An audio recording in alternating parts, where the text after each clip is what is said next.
चुनावी राज्य मध्य प्रदेश में छिंदवाड़ा बीजेपी और कांग्रेस दोनों के लिए हॉट स्पॉट बन गया है। कांग्रेस की कोशिश छिंदवाड़ा जिले की सभी 7 विधानसभा सीटों पर दोबारा कब्जा करना है, जबकि बीजेपी कमलनाथ के गढ़ में सेंध लगाने में कोई कोर कसर नहीं छोड़ रही है। छिंदवाड़ा विधानसभा क्षेत्र में मूर्तियों का मुद्दा चुनावी मुद्दा बन गया है। प्रदेश कांग्रेस अध्यक्ष कमलनाथ ने 2014 में छिंदवाड़ा नागपुर रोड पर सेमरिया में भगवान हनुमान की 101 फुट ऊंची प्रतिमा बनवाई थी।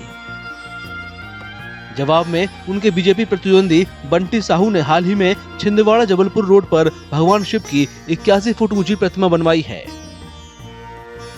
बंटी साहू ने कमलनाथ पर छिंदवाड़ा में वोट बैंक बढ़ाने और अपनी सीट बरकरार रखने के लिए धर्म का इस्तेमाल करने का आरोप लगाया है। कमलनाथ जी ने भी जब वो मंदिर बनाया था सिर्फ चुनावी फायदे के लिए, हमारा जो रामेश्वरम धाम बना है मेरे परिवार के द्वारा बनाया गया है, और आप निकाल लें, मैं कोई चुनावी वर्ष नहीं देखता, कोई नहीं देखता। मेरे यहाँ प्रति वर्ष धार्मिक आयोजन होते हैं, भागवत कथा होती है, राम कथा होती है, अन्य कोई कार्यक्रम होते हैं, तो मैं कोई इसमें चुनावी नहीं। अभी कमलनाथ जी ने 1 महीने पहले चुनाव आ रहे थे, और वो भी क्यों करवाना पड़ा, क्योंकि छिंदवाड़े की जनता ने तय कर लिया कि कमलनाथ जी को हराना है, इसलिए वो छिंदवाड़े के लोगों को ठगने का प्रयास कर रहे थे कथा करवा के।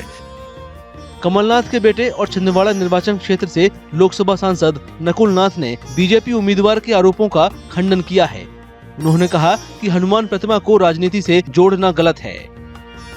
जब हनुमान मंदिर बना था तब चुनाव 4 साल दूर थे।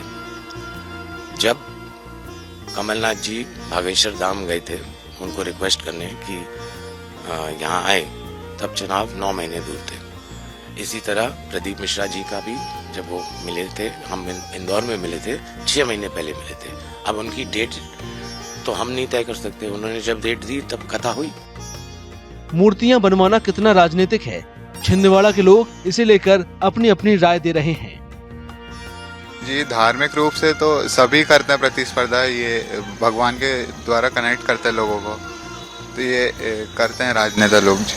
तो आपको कहीं ना कहीं लगता है कि इस तरह से प्रतिस्पर्धा करने से इनको कुछ राजनीतिक फायदा होता है, लोगों की धार्मिक आस्थाओं से कनेक्ट करके? हाँ, लाभ तो मिलता है उन्हें, लोग कनेक्ट होते हैं उनसे और जुड़ते हैं, जिससे उनको वोट मिलते हैं, इसलिए वो ये धार्मिक कार्यक्रम वगैरह करवाते हैं। देखिए, राजनीति में तो ये प्रतिस्पर्धा है, क्योंकि धार्मिक आयोजन से ही पब्लिक का जुड़ाव होता है, और पब्लिक के जुड़ाव से ही राजनीति में यानी जो कैंडिडेट होते हैं उन लोगों को फायदा मिलता है। तो ये भक्तों के लिए बहुत अच्छी बात है। अगर वो शिवालय है तो शिव जी का मंदिर होगा, जिसके मन में शिव जी के प्रति श्रद्धा होगी वो वहाँ जाएगा, और ये जिसके मन में हनुमान जी के प्रति श्रद्धा है वो यहाँ आएगा।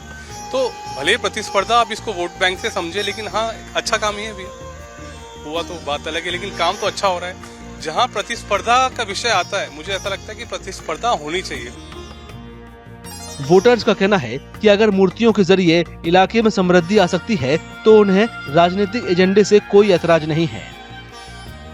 तो देखिए, इसमें छुपे हुए एजेंडे तो बहुत सारे हैं, आप भी जानते हो, मैं भी जानता हूँ, जनता भी जानती है। लेकिन एक बात है कि देश में जिस हिसाब से एक लहर चल रही है धर्म को देखते हुए, तो कहा जा सकता है कि उस हित में अच्छा भी है, अच्छा प्रयास है। दूसरी चीज़, अगर छिंदवाड़ा को मद्देनजर रखते हुए देखा जाए तो एक आकर्षण केंद्र बन रहा है, लोग जुड़ते हैं, धीरे से हो सकता है कि यहाँ पे लोगों को रोजगार भी मिले, तो ये अच्छी बात है।